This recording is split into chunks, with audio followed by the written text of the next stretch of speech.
Halo teman-teman, kembali lagi bersama aku Trijangga atau yang biasa disebut dengan Jangkuk gitu.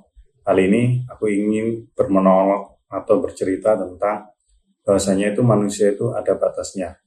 Mungkin untuk kalian yang kelahiran sekitar tahun 90-an atau yang disebut dengan saat ini itu generasi milenial, yaitu mungkin kita tidak familiar dengan nama uh, Ronaldo atau Messi gitu. Dan mungkin kebanyakan dari kita waktu kecil itu yaitu cita-citanya ingin jadi pemain bola dan ingin diluluhkan seperti Ronaldo atau Messi gitu. Cuman dengan latihan porsi atau nutrisi sebagus apapun, kita tidak akan bisa seperti mereka-mereka itu.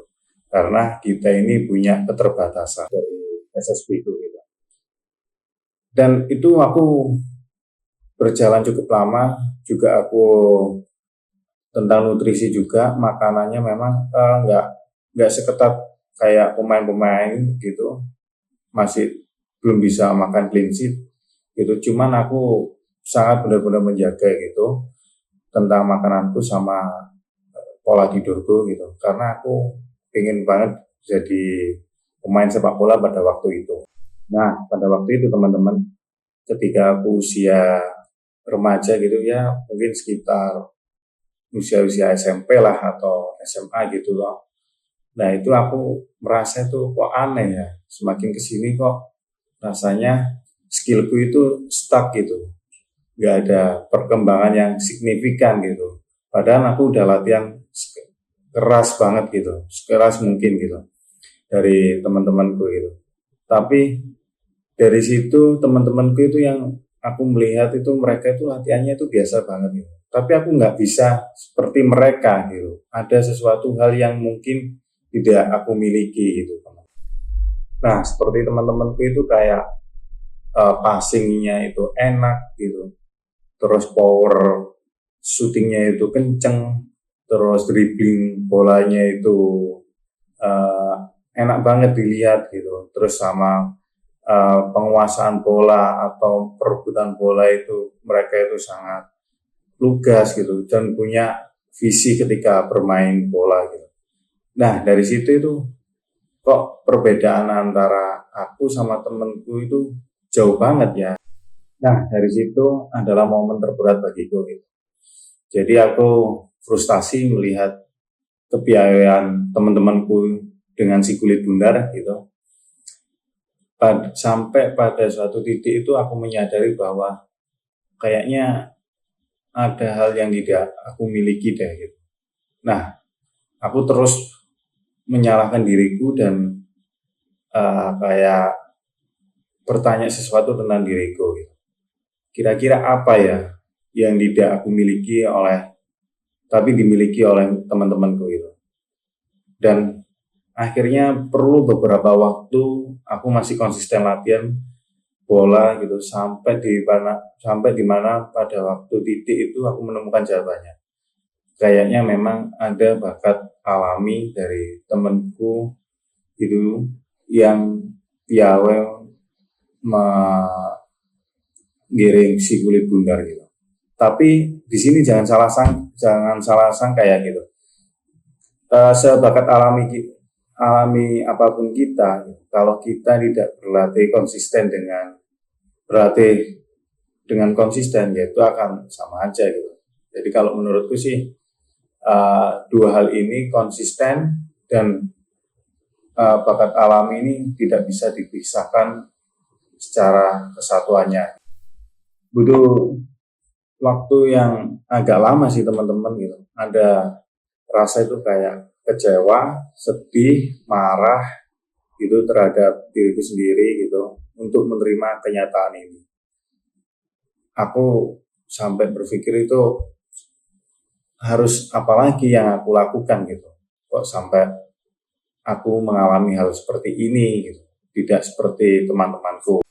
Dan bahkan harus sedikit malu, aku harus menyerah pada impian ketika aku masa kecilku gitu, yaitu jadi pemain sepak bola profesional. Tapi perlahan itu aku menyadari sesuatu hal, bahwasanya manusia itu ada batasannya, bukan hanya batasan tentang stamina atau fisik gitu, tapi juga memiliki batasan tentang potensi atau bakat yang kita miliki. Dan aku juga baru tahu ketika kira-kira usia aku sudah menginjak usia dewasa gitu, bahwasanya itu bukanlah sebuah kegagalan, tapi sebuah untuk kebijaksanaan mengenali diri kita sendiri.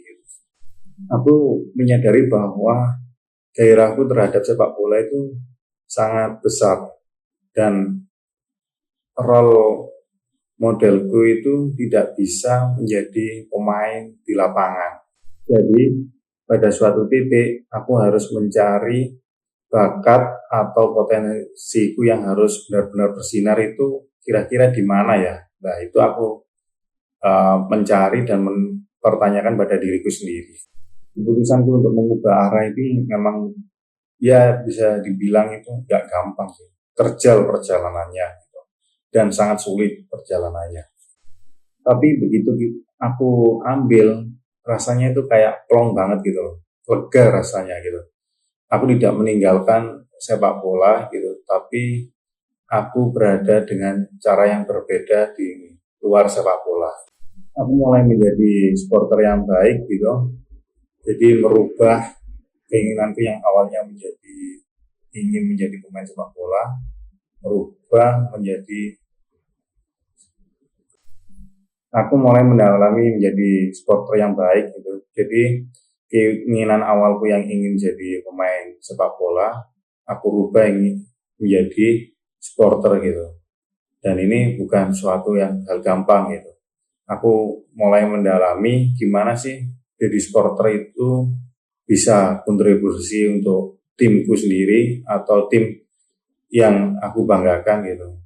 Ya salah satunya dengan cara aku bisa beli jersey-nya secara ori di store-store-nya gitu. Lalu aku berlangganan melalui streaming yang legal gitu. Dan kadang sesekali aku ikut event-event larinya di daerah kotaku sendiri. Jadi aku berpikir kayaknya dengan apa perubahan kecilku ini aku sudah bisa kontribusi bagi timku meskipun kecil, dan aku juga itu merasa kayak bahagia dan puas gitu di dalam diriku gitu. Dari mimpiku yang semula itu pengen menjadi pemain bola kayak Ronaldo, Pirlo, Messi, Rooney dan lain-lain, sampai aku merubahnya itu semua untuk menjadi supporter, itu adalah bakatku menganalisis, bersorak-sorak, lalu aku ngobrol sama antar supporter gitu, dan itu adalah semua kebanggaan tersendiri. Dan aku merasa apa yang menjadi skillku itu benar-benar terpakai gitu. Jadi aku tetap berada di sepak bola, cuma dengan cara yang berbeda gitu aja sih. Jadi buat kalian yang lagi posisi yang sama dengan aku, berjuang di posisi yang sama, yang lagi mengejar mimpi, lalu merasa ada tembok besar yang kita sulit merobohkannya gitu. Ingat teman-teman bahwasanya itu sadar diri itu bukanlah hal untuk kita menyerah gitu. Justru menurutku itu adalah sebuah kekuatan dan keberanian kita mengenali siapa sih diri kita ini sebenarnya gitu. Jadi kita bisa lebih wise atau bijaksana mengetahui tentang diri kita. Terkadang kita itu emang harus mengubah arah dari jalur apa yang sudah kita tetapkan di awal gitu. Dan itu menurutku jauh lebih hebat daripada kita itu memaksakan yang bukan hak atau potensi kita. Semoga dari apa yang aku ceritakan ini melalui latihan ngomong di depan kamera ini bisa membuat kalian itu memberi kalian atau bisa membuat kalian itu sedikit pencerahan atau insight gitu untuk merubah, mengambil keputusan yang bukan potensi kita. Dan mungkin kita akan menemukan potensi yang mungkin sama sekali kita nggak duga gitu. Yang konten untuk hari ini. Sampai jumpa di konten selanjutnya. See you.